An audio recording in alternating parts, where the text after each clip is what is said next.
দুই match test series খেলতে Pakistan cricket দল এখন ঢাকায়। 2 দিন ধরে অনুশীলনও করছে তারা। 8 মে মিরপুরের শেরেবাংলা জাতীয় ক্রিকেট স্টেডিয়ামে শুরু হবে প্রথম টেস্ট। দ্বিতীয় ম্যাচটি 16 মে থেকে সিলেট আন্তর্জাতিক ক্রিকেট স্টেডিয়ামে। দুটি ম্যাচেই বিনামূল্যে মাঠে বসে দেখতে পারবে শিক্ষার্থীরা।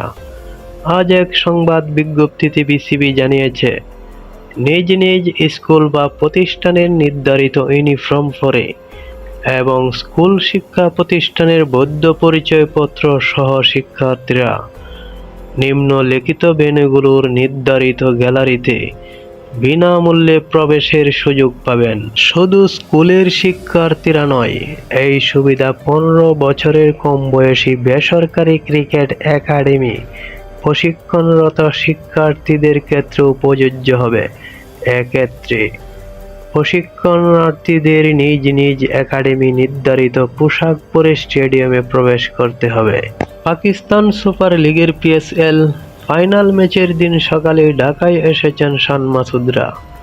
গতকাল সোমবার মিরপুর শেরেবাংলা স্টেডিয়ামে একাডেমি মাঠে অনুশীলনও করছেন। ঢাকায় পৌঁছে কত কিছুর সাক্ষী না হলেন তারা। টিভিতে দেখেছেন PSL-এ নাহিদ রানার দল পেশোয়া জালমিকে চ্যাম্পিয়ন হতে। ঢাকা টেস্টের 4 দিন বাকি থাকতেই উইকেটে দেখেছেন এক ঝলক। গতকাল শেরেবাংলা স্টেডিয়ামে প্রথম টেস্টের উইকেট গড়ায় হাত দিয়েছেন কিউরেটর টনি হেমিং।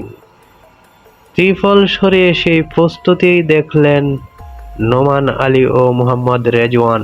বাংলাদেশ পাকিস্তানের মধ্যকার প্রথম টেস্ট শুরু হবে 8 মে।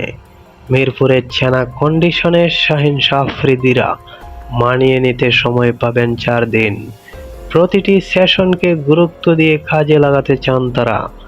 এ কারণে অনুশীলন সেশনগুলো সকাল বিকাল ভাগ করে নিয়েছে দলটি।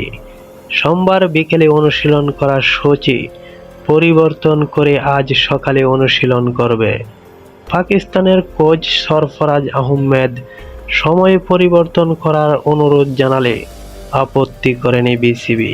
বাংলাদেশের ক্রিকেটাররা একই সময়ে ইনডোর ও আউটডোর নেটে অনুশীলন করবেন। একই সময়ে হলেও দুই দলের অনুশীলনে কোনো সমস্যা হবে না। টেস্ট চ্যাম্পিয়নশিপে গত সাইকেলে রাওয়ালপিন্ডিতে হোয়াইট ওয়াশ হয়েছিলেন পাকিস্তান। এই সাইকেলে বাংলাদেশের মাটিতে সিরিজ জিততে মরিয়া পাকিস্তান। এ কারণে আদা জলকে প্রস্তুতি নিয়েছে সরফরাজের দল। পাকিস্তানের 14 জন ক্রিকেটার আগে এসেছেন। PSL-এর শিরোপা জয়ী পেশোয়া জালমির অধিনায়ক বাবর আজমের গতকাল রাতে ঢাকায় নেমেছেন। 16 জনের দল নিয়ে আজ অনুশীলন করবে পাকিস্তান। এই টেস্ট দলের 4 জন অভিজ্ঞ ক্রিকেটারও রয়েছেন। তারা সবাই ব্যাটার, তবে বোলিংয়ে কোনো ঝুঁকি নেয়নি পাকিস্তান। অভিজ্ঞ 4 পেসার হাসান আলী, খুরম শাহজাদ, মোহাম্মদ আব্বাস ও শাহিন শাহ আফ্রিদির যে কোনো 3 জনকে খেলাতে পারে।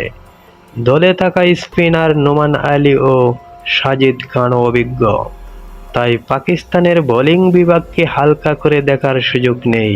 বাংলাদেশের বোলিং লাইন আপও যথেষ্ট শক্তিশালী। যদিও tiger pace bowling line up পাকিস্তানের পেসারদের থেকে কম টেস্ট খেলেছে, তবে স্পিন বিভাগে মেহেদী হাসান মিরাজ ও তাইজুল ইসলাম টেস্ট খেলায় হাফ সেঞ্চুরি চেয়েছেন আগেই। অফ স্পিনার নাঈম হাসানও ঘরোয়া লিগে খেলে হাত পাকিয়েছেন। সেদিক থেকে দেখলে বাংলাদেশের টেস্ট বোলিং লাইন আপ ভালোই। আর ব্যাটিংয়ে বাংলাদেশে এ মুহূর্তে বিশ্বের অন্যতম অভিজ্ঞ line up Mushfiqur Rahim 100 test খেলা ব্যাটার। মমিনুল হক খেলেছেন 75টি টেস্ট।